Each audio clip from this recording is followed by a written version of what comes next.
कुत्ते को भी समझ आ गई गुस्ताखी क्या होती है। कलमा पढ़ने के बाद उलमा से पूछे ये कैसे हो गया, गुस्ताखी क्या होती है। मैंने कहा कुत्ते ने किसी से फतवा पूछा? तू कलमा पढ़ने के बाद तुझे पता नहीं है कि हुजूर की इज्जत का मसला कितना हसास है, तू फतवे पूछता है लोगों से। कुत्ते को समझ आ गई, तुझे 5 साल समझ नहीं आई कि हुजूर की इज्जत के कानून को उसने काला कहा।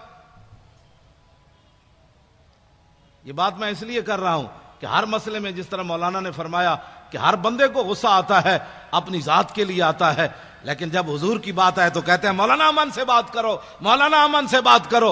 मैंने कहा अपनी जात का मसला आया, तुझे अमन भी भूल गया, तुम्हें शराफत भी भूल गई, तुम्हें संजीदगी भी भूल गई, तुम्हें जनाब मतानत भी भूल गई, तुम्हें मुल्की कानून भी भूल गया, तुम्हें रिश्तेदारी भी भूल गई। जब अपनी जात का मसला आए तो तू इतना हसास है, तो जहां सारी कायनात जो है वो खत्म हो जाती है वहां तू फतवे पूछता है। हाँ, तू कहता है मौलाना इतनी सख्त बात नहीं होनी चाहिए। तू बता ना फिर क्या होना चाहिए।